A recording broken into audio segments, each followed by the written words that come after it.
What was your community like in the area? What was the community like around the elementary school, Sparrows Point Elementary? Well, that was the odd thing. The community, it was a lot of company houses, row houses, that were owned by Sparrows Point. What made you want to teach? What made me want to teach?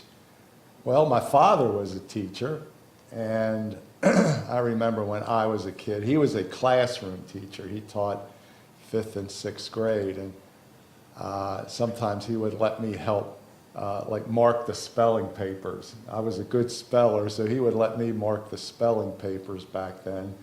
So I guess I got a kind of an idea that I'd like to be a teacher from being around my dad. And then I went to college, and I decided I didn't want to be a classroom teacher, but I was good in sports. So I became a physical education teacher, and that's what I ended up being, a phys ed teacher. And my first school was Sparrows Point Elementary. What were the teachers like? The teachers at Sparrows Point Elementary, we had a very young faculty. I would say almost every teacher that was at that school at that time, and remember, there wasn't many, there was only 6, 7 teachers, and librarians and art teachers, but we were all, I would say, first and second, maybe third year teachers. It was a very young faculty, and as a result, we all got along very well together. We had a lot in common. We were all young, unlike now. But it was a fun faculty to be around. Do you know what the kids were like? The kids were very nice. I always enjoyed teaching at Sparrows Point.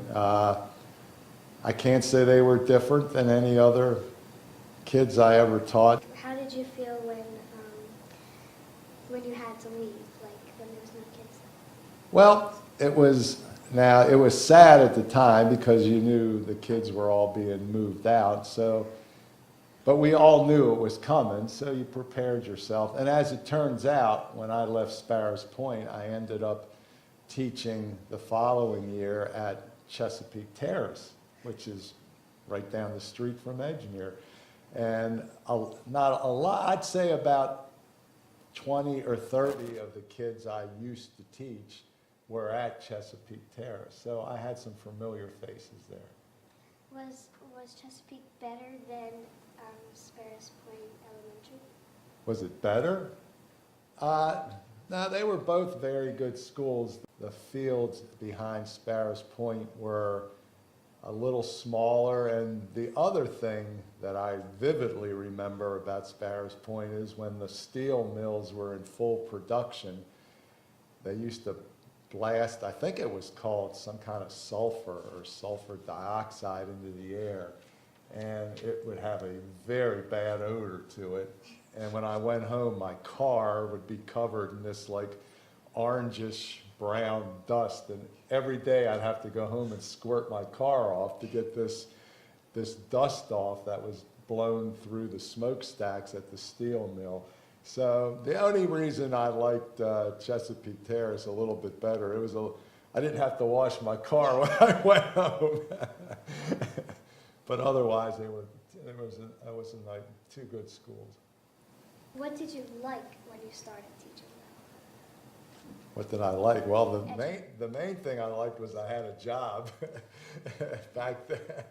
The hiring back then, I was lucky to get a job. I think when I graduated from Towson University, which it is now, I forget how many phys ed majors there were, but it was kind of hard getting jobs at the time. So I was very happy to get a job, no matter where it was. It turned out to be Sparrows Point and Chesapeake Terrace, and I was very fortunate. And as it turns out, I taught for 31 years, and I spent the whole time in this area. I ended up at Norwood Elementary, which is in Dundalk. Do you remember any kind of lessons you teach in your phys ed? What kind of lessons? Well, you know what goes on in phys ed. What do? We have fun. We play games. I think some of the things, I used to do, a couple of the things that come to mind, I used to do this lesson called the phys ed shopping mall. And what the kids would do, I don't know where I got this idea, but the kids loved it. And I would have cones marking the outside of the gym. And kids would take turns, and they had paper money. And every time you ran a lap around the gym, you got $1, a paper money dollar. So you would collect $3, $4, $5. Then when you thought inside the cones, on the inside of the gym, I would have different stations. Like you could shoot basketball for $5, or you could ride on a scooter board for $3. So you would run around the gym, take your $5, give it to the person that was in charge of letting you in and out of the mall, the shopping mall, and you could go in and shoot basketball for like 5 minutes. And then you would go out and you would run your laps when you collected money if you wanted to do jump rope or hula hoop or skateboard or whatever the activities were. So I used to love that lesson. The kids liked it because they could do things that they wanted to do. They could go inside of the mall and do the activity that they really liked. And to get the money to do it, they were running laps, so it was great exercise. So it turned out to be a very successful lesson. And then I had another lesson I used to call Scooter City. And sort of similar, you had to sit on a scooter, that was your car. And we had streets, one-way streets and stop signs, and I would pick some kids to be policemen. And if you didn't stop at a stop sign, they'd give you a ticket. But you could drive your scooter to different stations that were different physical activities, and the kids enjoyed that too. So those were just 2 lessons I remember that were the kids enjoyed. We used to have, I don't know if they still have it. Do you guys still have the whittle equipment?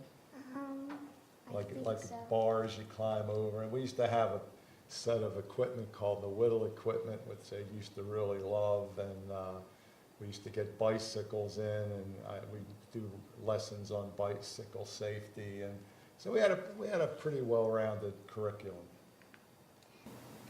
Can you describe the area around Sparrows Point Elementary? The area immediately around it was the houses, which as the year went on got demolished.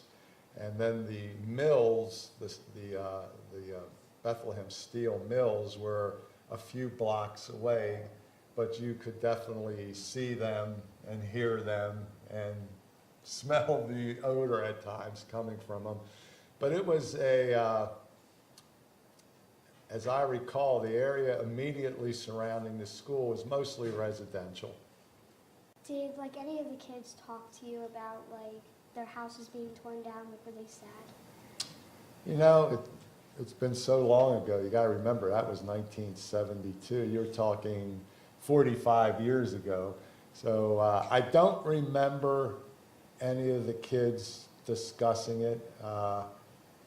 And I guess it's just because they were probably given enough notice. You know, they didn't just one night come in and say, you're gone. They would give you several months' notice that, they would tell you in September, well, your house, your block is going to be demolished in January. So they would give you 4, 5, 6 months to prepare for it. So as a result, I think the kids realized it was something that was going to happen. So I don't remember them dwelling on it.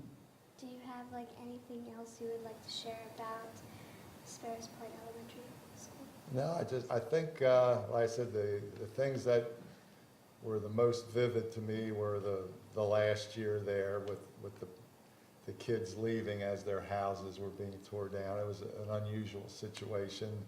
The red dust. When I used to go out and play with the kids, I went out very rarely. I used to stay inside, which, by the way, we're talking about, it used to be Sparrows Point High School. So when they built the Sparrows Point High School over here across the street from Edgemere, they changed that from a high school to an elementary school. So as a result, I had a huge gym. I had a high school gym. It had bleachers in it and everything else. So I remember the fact that I had a really probably, for an elementary school, I probably had the biggest gym in Baltimore County because it used to be a high school gym. It had locker rooms in it and everything else, and big storage area. So I remember that, and I didn't go out much because, like I told you, this red dust that used to come out of the smokestacks would sometimes go on the ground, and you'd go out with the kids, and when you came in, like if you had soccer balls or whatever ball they would kind of get full of this red dust in the kids' shoes. So it was not always the greatest situation to go out. But those are the things I remember the most.